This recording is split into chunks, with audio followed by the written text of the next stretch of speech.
What's up, soccer fans? Welcome to the Soccer Brothers Podcast. I'm your host, Sahil. This is episode number 75. I'm excited to talk to you guys today. A lot of exciting stuff happened in the soccer world. I'm actually, during that intro, it always catches me off guard because I'm so used to asking my brother how he's doing, because when my brother was on this podcast, and don't worry, he's coming back, but when he was on this podcast, I always used to ask him how he was doing, and it was just kind of a nice little exchange at the beginning of the episode. But, I'm going to answer that question for myself. I'm doing pretty well. I got to see a lot of soccer. I've seen like a Crew game, a US game, a Roma game. Some of my favorite teams play in person recently. That was really cool. Roma did get screwed over in that International Champions Cup game, and even though it's an International Champions Cup game, I'm a little pissed. I'm not going to lie. No, but it was really cool to see Roma. I've never gotten the chance to see them in person before, and I've been supporting them for 4 or 5 years now, so that was really cool. I got to see, a lot of the regular players, at least play a half. I will say, though, and this is kind of ridiculous, First Energy Stadium, where the Tigers play, did a terrible job of hosting this game. So, first of all, every time they made substitutions, they would say them over the PA 20 minutes later than they actually happened, and they wouldn't even say their names. It would be like, number 38 is coming on for number 22. And it was just so useless. And like, they felt the need to correct themselves later when they messed up the numbers. And I'm just like, no one's listening to you guys.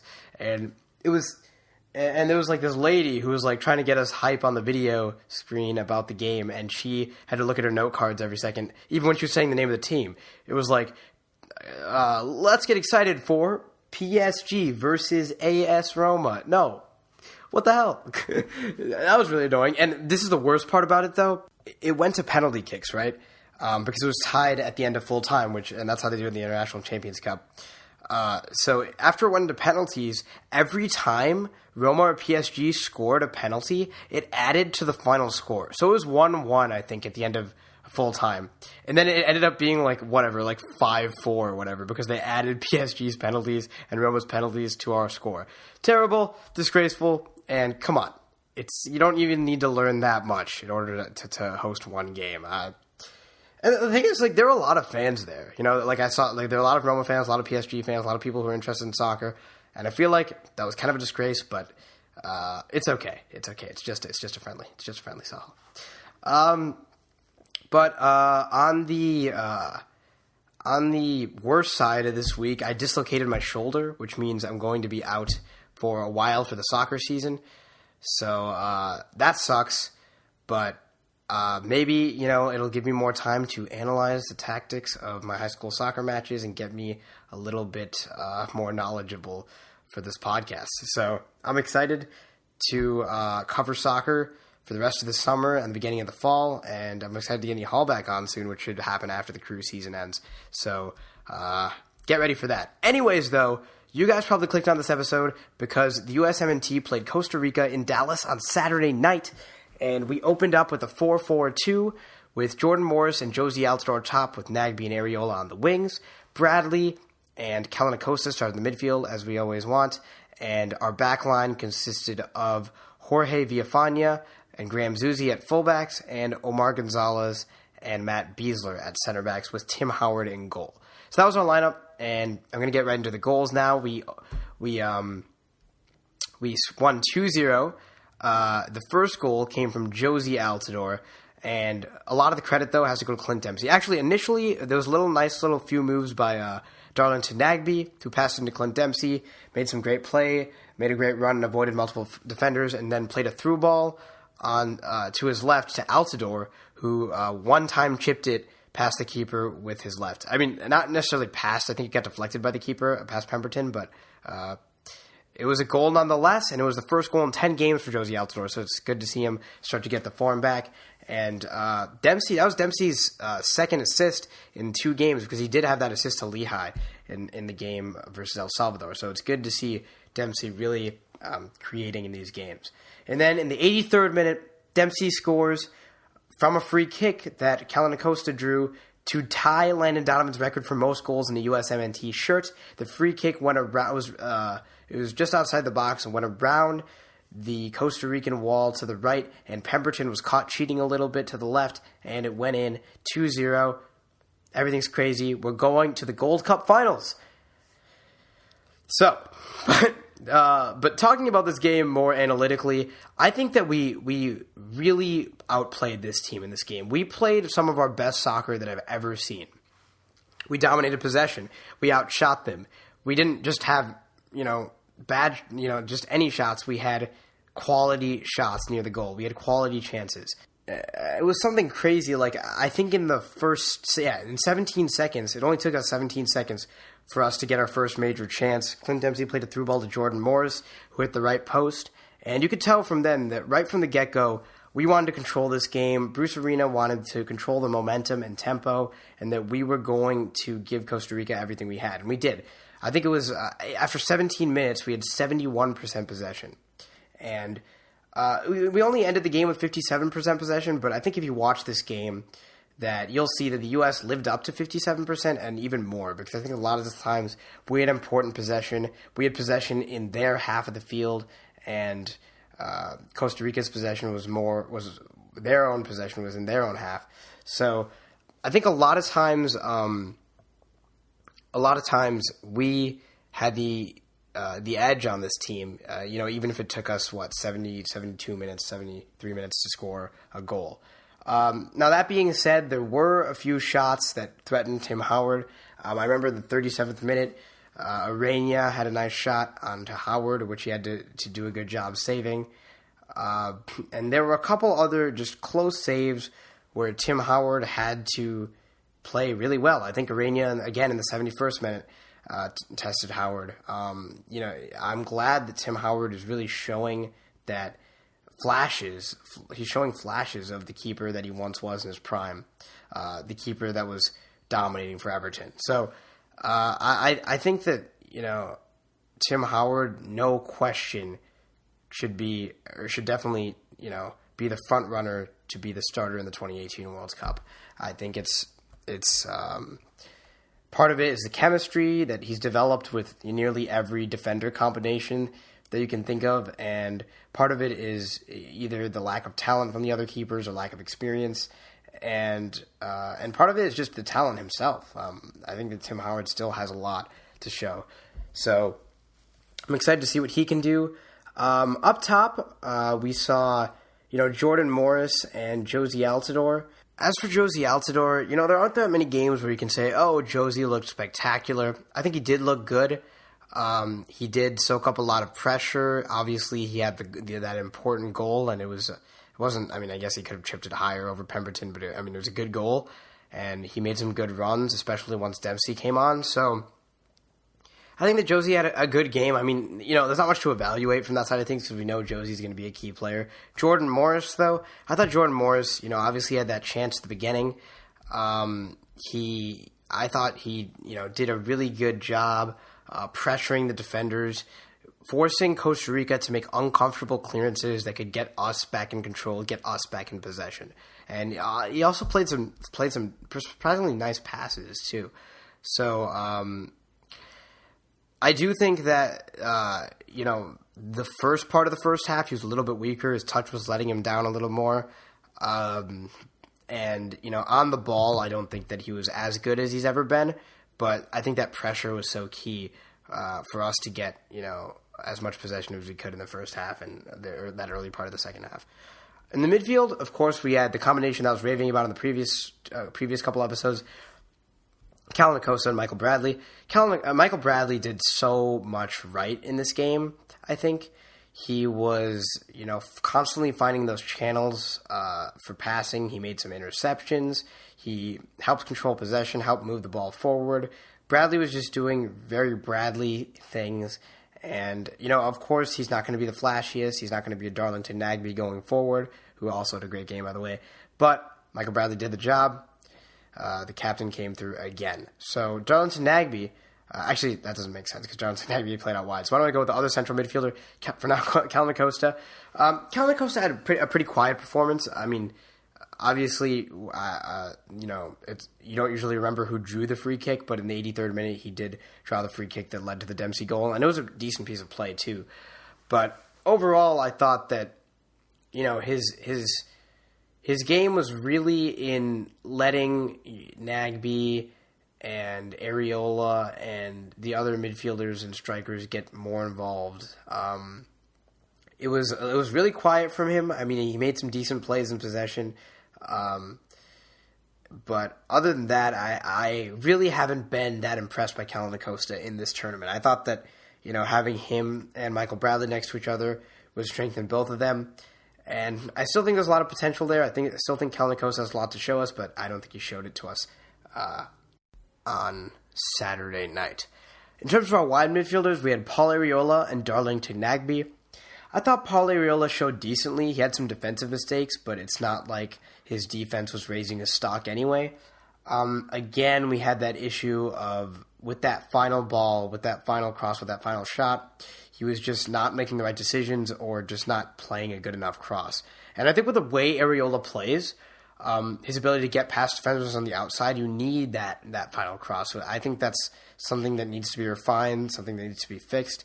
And also something I noticed is that I thought sometimes he played it on the ground when he should have played it in the air. When Altidore had a height advantage in a 1v1 situation on a defender, he would play it on the ground, try to play it to Altidore's feet, or vice versa sometimes with Jordan Morris. So I think that Paul Areola just needs a little more refinement. I see the hype, or I see the potential, but I don't think that he has the final product that we need in bigger tournaments and bigger competitions. But he had some very good dribbling passages, and I'm going to give him credit for that. But I will say, once Dempsey came on for him, we were looking more dangerous. Darlington Nagbe was the other outside midfielder, and I think that Darlington Nagbe was just so impressive. And it wasn't like it was impressive so much as it kind of reaffirmed what we already knew. Darlington Nagbe is the most, barring maybe Christian Pulisic, the most explosive midfielder in the pool, and he showed it again. He's got this ability to run through tight spaces, get through defenders in situations that other midfielders just couldn't in this pool. And he's just so fun to watch, which I have to give him credit for. And he did have the hockey assist on that first goal to Josie Altidore. He had that initial pass to Clint Dempsey, and also, as I said before, had a good run leading up to that pass. But Nagbe, I said it on the last podcast, actually. Playing him out wide was a good decision by Bruce Arena. I think you have to play him at the number 10 or play him out wide. You're putting him in a very weird situation.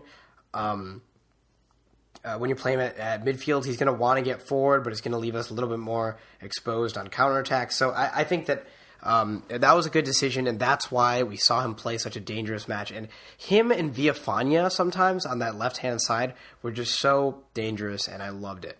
But speaking of Villafana I thought did really well. I thought sometimes in the final third he shows better than he did tonight. So I think that still, though, you could see his work ethic, you could see his work rates were incredible. For him to always be there for Nagbe as an option was really impressive, and you got to love that. Matt Beasler was, I think that he was all right. I don't think that either center back was really that good, because I think for the amount of times that Costa Rica got in the final third, they got decent shots. I'm not saying they got a ton of decent shots, but it seemed like when it got to that last line of defense, when it got hectic, the center backs weren't really there. I do think that this pairing is definitely better than what we saw from Gonzalez and Hedges in previous games, but I don't think that, we're going to see these two play together in a starting scenario. And no one really did, of course. Brooks and Cameron are too good, but it does make me a little less comfortable. But sometimes he was good.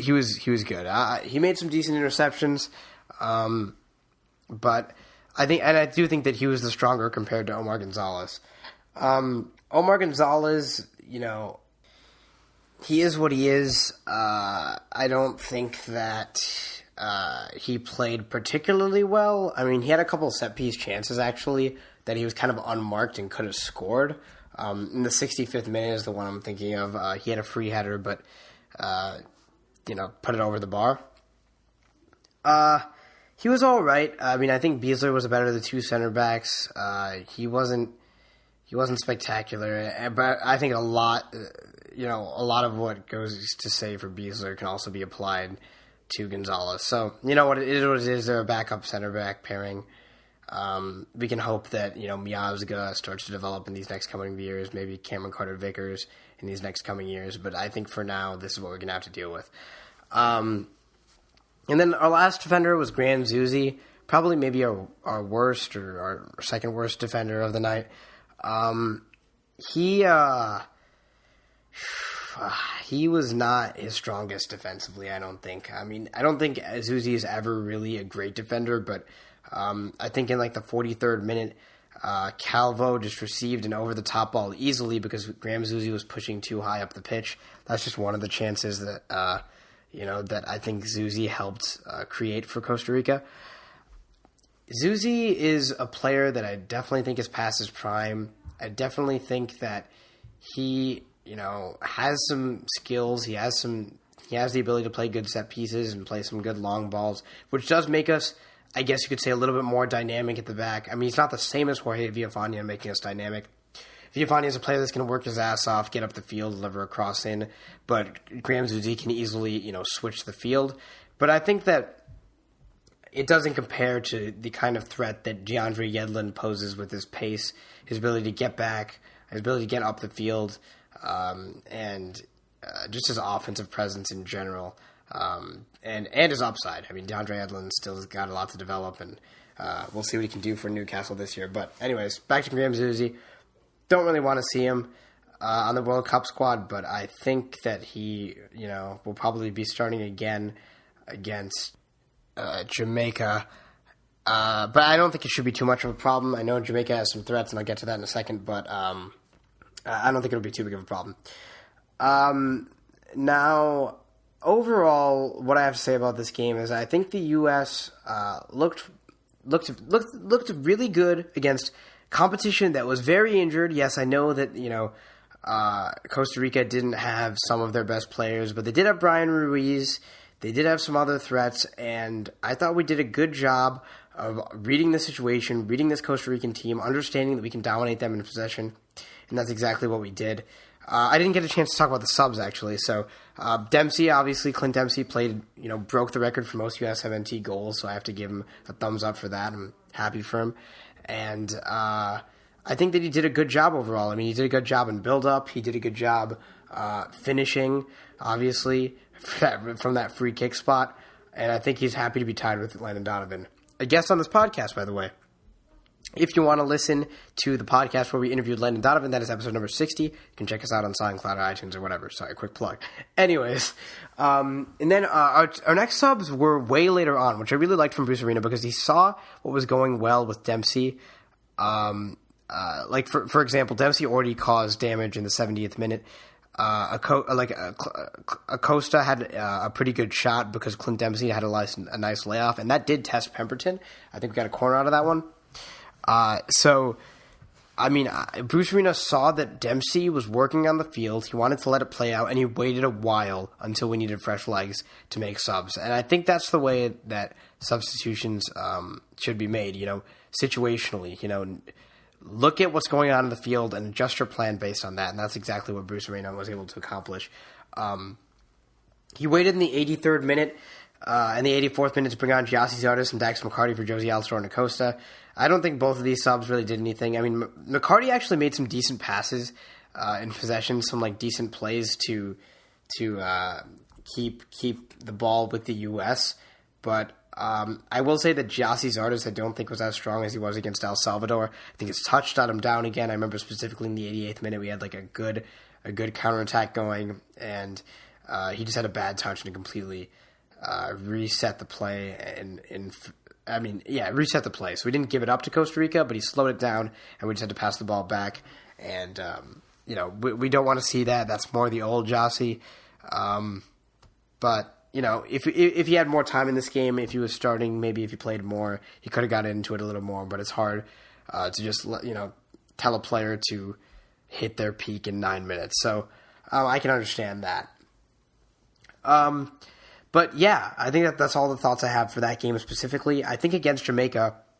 So the differences I think is that Jamaica I think we can still stick with the whole strategy of controlling possession against Jamaica, but I don't think that we should necessarily treat the Costa Rican counterattack in the same way that we do the Jamaican counterattack. I think Jamaica's got a little more pace with Lawrence and Maddox, and they've got some threats there. We saw them, test Jose Corona a couple times in that semifinal. It wasn't just a couple chances. I mean, Jose Corona. Give him credit. I know he was cheating. He was cheating a little bit on that goal. He was ball watching a little bit, but he did make some good saves. And even if the U.S. do get chances against Jamaica, Andre Blake, Philadelphia Union keeper, very good, one of the best in CONCACAF, and he's definitely a player to be feared. And that needs to only let U.S. players and Bruce Arena know more that we need to get as many chances as we can because, it's likely that chance 1, chance 2, chance 3 aren't going to go in. So I think that Jamaica poses some threats. I don't think they're necessarily harder competition than Costa Rica, even with Costa Rica's injury. I think that they're about level. They both have their different strengths, but it'll be interesting to see. Obviously, that Mexico team was weaker. They didn't have a lot of their full strength players, probably even less than the U.S. do. So I look to win this game. I think it would be pretty bad if we didn't, but I'm not gonna get that dark on you guys. So that game will be on Wednesday night, and get excited because let's hope that we can see the U.S. lift another Gold Cup in 4 years. Yeah, 2 Gold Cups in 4 years. We actually went to the 2013 Gold Cup in Chicago. That was exciting, and hopefully we can have some more excitement coming up here. So that's it for the U.S. men's national team. I think that I want to talk about the transfers now. So actually, one last piece of USMNT news, and I just saw this as I was recording this podcast, actually. Fabian Johnson says that he might not want to be a part of the USMNT going forward after the 2018 World Cup, which is really disappointing to me. Obviously, it's his decision. I don't want anyone to do something that they don't want to do. But Fabian Johnson, as I record this podcast, is 29 years old, and I think that he would have another World Cup after that to give. Very talented player, obviously capable of playing fullback and out wide. Whether he wants to be kind of a midfielder that's two-way and can get back and play defense, or just play in a 4-3-3 up top with a striker and another winger. He's versatile, and sometimes in the final third, he just looks like an attacking midfielder. I think I remember playing him. Actually, well, this is not even a pass, but this is a shot, which kind of shows striking ability. I think it was against Nigeria in one of the 2014 tune-up games that Bradley played this amazing over-the-top through ball to Fabian Johnson, or maybe it was the other way around. Either way, he either played a really good pass or had a really good shot. Which was really cool to see. I really like Fabian Johnson. I know he had his issues with Klinsmann, which is stupid because Fabian Johnson is one of our most talented players. But I'd like to see him around. It'd be really sad if we didn't. But I think we're starting to get a little more depth. Maybe have a little more options. But I think Nagby and Fabian Johnson on the wing is just going to be really nice, and I really don't want to lose that because right now what I'm seeing is Nagby. Outside midfielders consist of Fabian Johnson, Jonathan Nagby, and then in the middle of the park or at defensive mid, because I think we can run a 4-2-3-1 here, is Kel Costa and Michael Bradley, and at center attacking mid you have Christian Pulisic, the wonder kid, and then at striker you can put Bobby Wood there, you can put Josie there. I think that Bobby Wood might work a little better in a one striker formation, or maybe even Clint Dempsey. But, there's a number of looks that we could do, but the point is that our outside midfielders can be, if they could be Darlington Nagby and Fabian Johnson, those are two very, very exciting players, and I want to see that. Because I think that them playing off Villafana and Yedlin could be really lethal for opposing defenses. So, it'll be sad. It'll definitely be sad if we don't get to see Fabian Johnson. But anyways, let's move on. Morata to Chelsea has been confirmed. Now, Chelsea has Diego Costa. He might leave now, but if they can have Morata as their best striker, they are in just fine position. Morata performed well for Real Madrid in his initial stint. I mean, he was a little bit more of a project back then, but then when he moved to Juventus, he did a pretty good job. He didn't have the best goal tally in Serie A, but he was getting assists. He was doing really well in the Champions League and was key to getting Juventus to that 14-15 Champions League final. And then when he came back to Real Madrid, I mean, this past season, he scored 15 goals in 26 league appearances for Real Madrid. He's a striker that's fast. He has a shot. He has the ability to just get to any ball in the box, it seems like. Such a good poacher. Yeah, people make fun of me because I just like watching poachers. Like, I like watching highlights of, like, Harry Kane and Dzeko. And sometimes Morata can be like that. But I think it's just as exciting. I think Chelsea made a really good transfer. I think it was around 70 million euros, which is a lot, but he's still 24. He's still got room to grow. And I think that that can be a good move for Chelsea. Now, another key Premier League transfer that just happened for, I think, around £40 million was Benjamin Mendy, the Monaco fullback, to Manchester City. Mendy, Pep Guardiola wants to play a style with more attacking-minded fullbacks. Fullbacks a little bit more energy than they had last year, and I think that Benjamin Mendy can be that player. Obviously, he was key to Monaco winning that league title, winning league this past year, and I think that he's worth the price tag, honestly. So, and then the last transfer I want to talk about is Bernardeschi to I always pronounce that differently. Like, I don't know. Bernardeschi to Juventus. Bernardeschi scored 11 goals last year in Serie A and is a very explosive player, capable of scoring some like very, very good wonder goals. I've seen him score some just fantastic goals. So I I think that I'm already scared as a Roma fan, but I'm scared for what Bernardeschi can do, because I think we've seen Bernardeschi play around mediocre to good talent. Like, put him with some of this Juventus supporting cast and Juventus players. I think that he could be even stronger, and I am scared. I am very scared for what Douglas Costa and Bernardeschi can add to Juventus, because Juventus is keeping their great players and just adding to their depth, and it is a scary thing. Now, they did lose Bonucci as he went to Milan, which is a power play by Milan. Taking the best clubs. One of the best clubs defenders, and a defender that's been at Juventus and been a part of their core for a while. So hopefully that'll make Juventus a little bit more out of sorts. I don't know. I'm speaking as a Roma fan now, but that's all I wanted to talk about transfers for today, guys. Thank you so much for listening. I will have an episode reviewing the final of USMNT versus Jamaica, the Gold Cup final soon. That'll be out either Thursday at latest Friday. And I'll keep on talking about transfer rumors for the rest of the summer. And I'm excited to get into this club season too, because the Premier League is less than a month away. So I'll be on top of that. We have an email for this podcast, SoccerBrothersPodcast@gmail.com. We have a Twitter and Instagram. Those are both under the handle @SoccerBrosPod. We are on Google Play. We are on iTunes. We are on SoundCloud. We are on Podkicker. Check us out on all those platforms. Review and rate us. Email the podcast, rather. Because I'd be willing to talk about topics that you guys are interested or want me to talk about. Because really what this podcast is about growing soccer in America, growing the spirit of soccer in America and American soccer in general.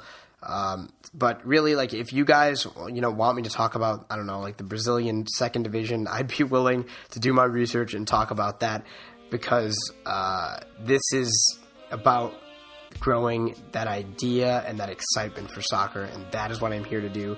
And right now, we're talking about the stuff that's in the highest demand, just generally, and what we're interested in, which I will always keep doing. But I want to cover all that I can. So I'm going to get out of here. Thank you so much for listening, and I will see you guys later on episode 76 of the Soccer Brothers Podcast. Thank you so much.